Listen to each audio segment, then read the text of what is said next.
Hello guys, నేను mini vlog చేసి ఇంకా లాంగ్ వీడియోస్ చేసి చాలా రోజులు అవుతుంది. అస్సలు టైం ఉండట్లేదండి మాకు. ఇక్కడ చూసారు కదా, మా పెద్దమ్మ ఇంకా డోలిక రెడీ అయ్యారు. వెంకటపాలెంలో ఉన్న శ్రీ వెంకటేశ్వర స్వామి గుడికి వచ్చాము మేము. ఇక్కడ చూడండి, డోలిక రైలింగ్ పట్టుకొని ఆడుతుంది. ఈ మధ్యన దీని అల్లరి వేషాలు చాలా ఎక్కువైపోయాయి. దాని పనులు చూసి మేమే ఆశ్చర్యపోతున్నాం. దీనికి ఇలాంటి ఐడియాస్ ఎక్కడి నుంచి వస్తున్నాయని. రైలింగ్ పట్టుకొని దాంట్లో కూర్చొని ఆడుతుంది.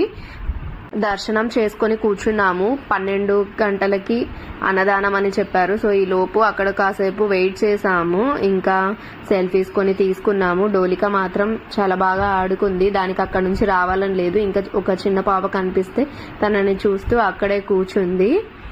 అండ్ ఇక్కడ చూడండి, డోలిక ఇంకా వాళ్ళ డాడీని కొన్ని వీడియో క్లిప్స్ తీసుకున్నాను, గుర్తుగా ఉంటాయి అని.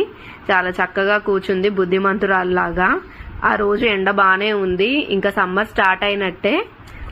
విజయవాడలో ఎండలు బగబగమంటున్నాయి. ఇంకా ఆ తర్వాత అయితే అన్నదానం టైం అయిపోయిందని మేము ఇంకా వచ్చేసాము తినడానికి. కరెక్ట్ గా 100 మంది వరకు పెడతారంట. ఇంకా ఆ తర్వాత ఉండదు. మేము లక్కీగా ముందే వెళ్ళిపోయాం తినడానికి. నేను మా పెద్దమ్మ తింటుంటే వాళ్ళ డాడీ డోలిక ఆడుతున్నారు. ఇక్కడ ఒక అంకుల్ వచ్చి డోలికను ఆడిపిస్తున్నాడు. బ్యాక్గ్రౌండ్ లో చూడండి, నేను ఇంకా మా పెద్దమ్మ కూర్చొని అన్నం తింటున్నాము.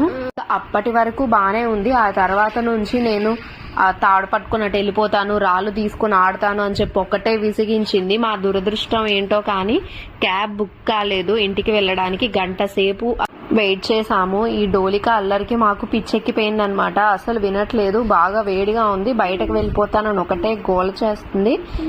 ఇంకా ఫైనల్ గా క్యాబ్ బుక్ అయిపోయింది గంట తర్వాత. ఇంకా చిన్న పిల్లని తీసుకుని అసలు బయటికి రాకూడదు, ఇంట్లోనే హాయిగా ఉంటుంది అనుకున్నాం ఫైనల్ గా.